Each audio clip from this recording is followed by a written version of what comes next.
அரசே, என்ன பொருத்தம் பார்த்தீர்களா? நான் சென்று இளவரசரை அழைத்து வருகிறேன்.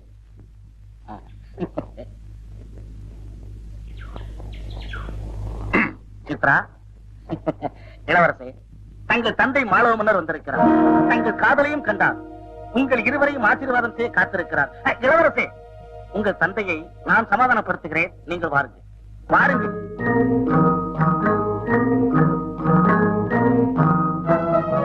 வாருங்கள் இளவரசே, வாருங்கள்.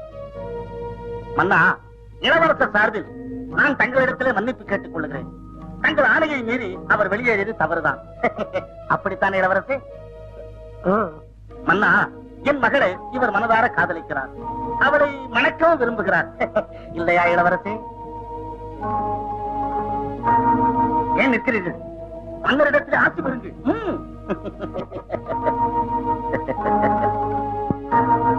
எழுந்திருங்க. மூச்சு, என் மூச்சே நின்றுடும் போல இருக்குது. ஆமா, ராஜா நாடி பிடிச்சு பாக்குறாரே. மிக்க மகிழ்ச்சி.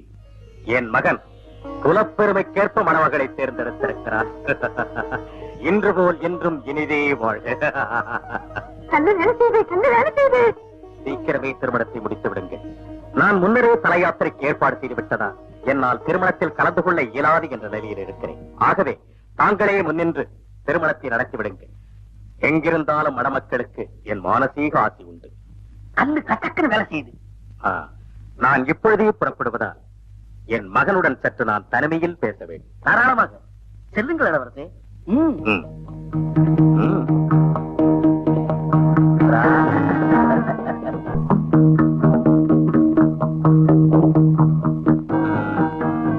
மங்களபுரியின் இளவரசே, அவருக்கு மங்களபுரி மன்னர்.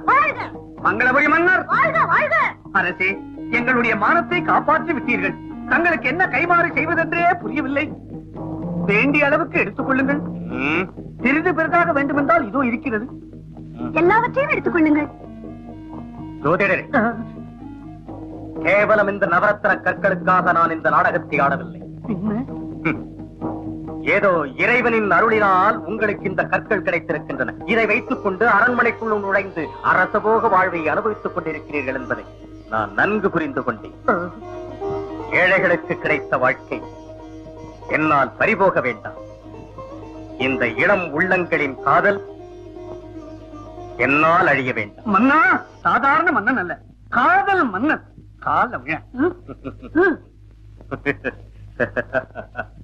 என்ன அதிசயம்!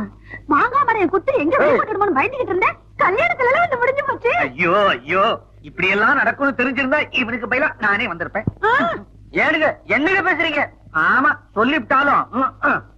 அதாவது சுக்கிரன் ஒருத்தருக்கு நன்மை செய்யறதா முடிவு பண்ணிவிட்டா எவ்வளவு இடையூறு வந்தாலும் தானே விலகும். இதையெல்லாம் நன்மையா முடியும். உனக்கும் இளவரசிக்கும் கல்யாணம் முடிகிற வரைக்கும் தொடக்கப்பட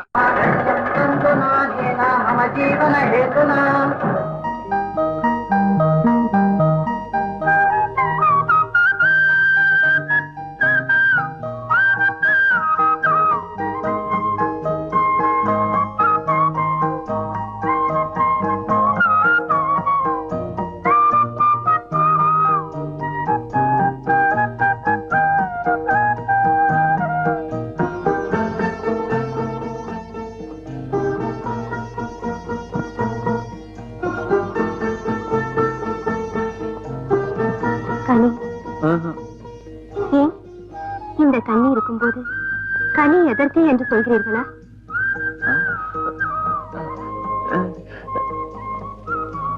ஏன் பேச மாட்டேன் என்று மௌனம் சாதிக்கிறீர்கள்? முதலிரவு அன்று கூடவா முகத்தை தூக்கி வைத்துக் கொள்வது? ஏதாவது பேசுங்களே.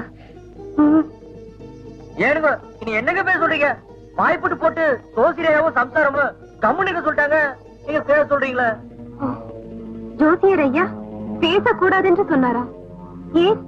நான் படிப்பில்லாதவன், அது மட்டும் இல்லங்க, நான் மாங்க முடியேன். நான் பேசுனா வம்பத்துக்குள்ள மாட்டிக்கிறவங்க.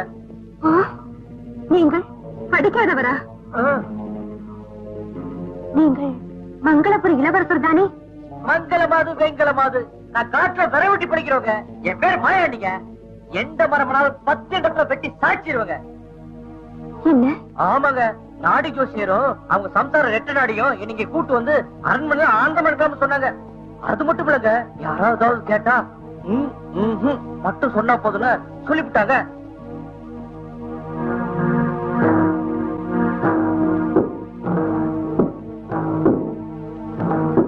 என்ன விட கல்லாட்டிக்கிற கிட்ட வாப்ல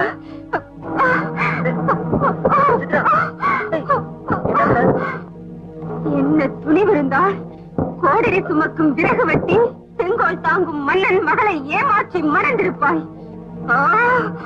உன்னை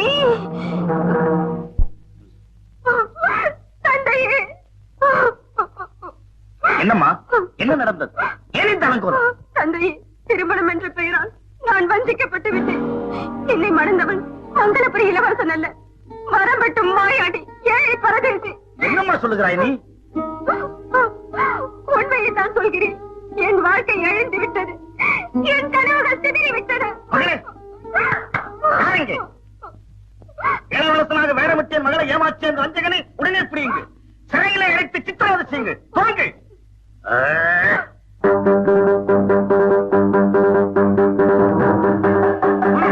தப்பி விடாமல் பிடியுங்கள்.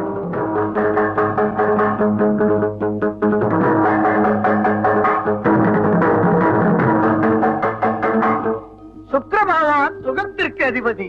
உமது பார்வை இருந்தால் குசேலனும் குபேரனாகி விடுகிறான். கொடுக்கும் கிரகம் அல்லவா? உண்மைதான் நாரத முனிவரே. என் திசை நடக்கும் போது ஆண்டியையும் அரசகுமாரி நாடி வரும் அதிர்ஷ்டம் உண்டு.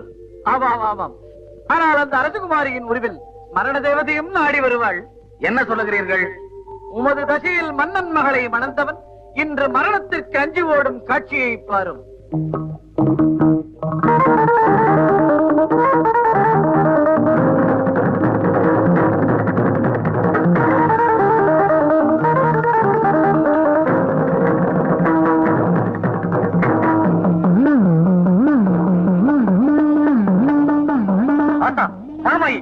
என்ன பாக்குற?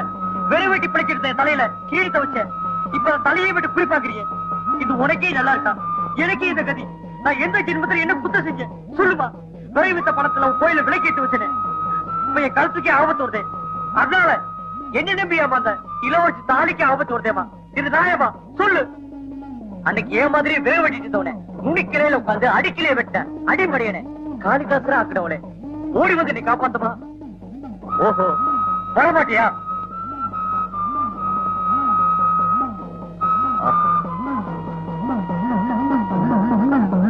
இப்ப ஓ தன்னந்திரியே, ஓ சூறாத்தாளியே, என் உயிரை மாய்ச்சுக்கிறேன்.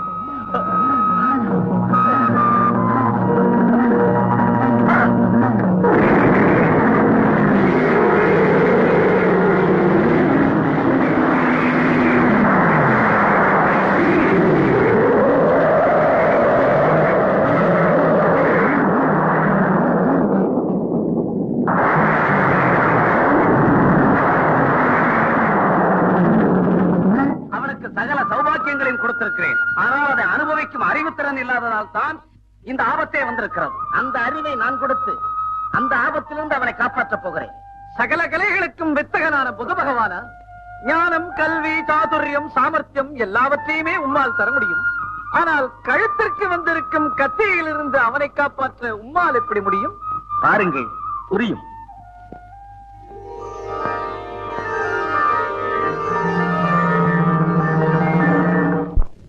மன்னித்து விடுங்கள் பிரபு. தங்கள் புலமையை புரியாமல் குழப்பத்தை ஏற்படுத்திவிட்டேன்.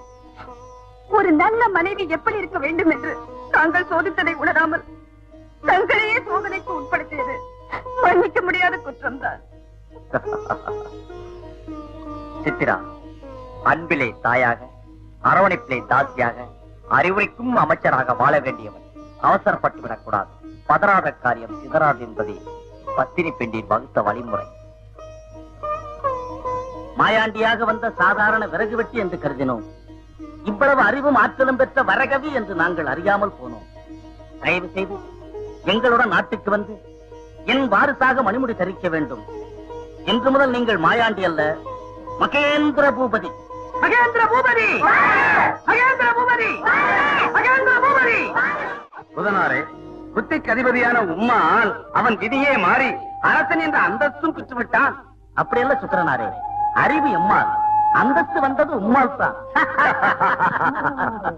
நாராயண், எனக்கு இங்கு வேலையே இல்லாமற் போய்விட்டது. உங்கள் இருவருக்கும் இடையே கலகம் மூட்டலாம் என்று வந்தேன். முடியாது போல் இருக்கிறது. நீங்கள் இருவரும் ஒருவர் பெருமையை ஒருவர் நன்றாக உணர்ந்திருக்கிறீர்கள். தேவகுருவான பிரகஸ்பதியும் உங்களைப் போலவே தன் பெருமையை தானே உணர்ந்தவராக இருந்திருந்தால் அவருக்கு அந்த சிக்கலும் வந்திருக்காது. அதை தீர்த்து வைக்க வேண்டிய அவசியமும் எனக்கு நேரிட்டிருக்காது. என்ன சிக்கல்?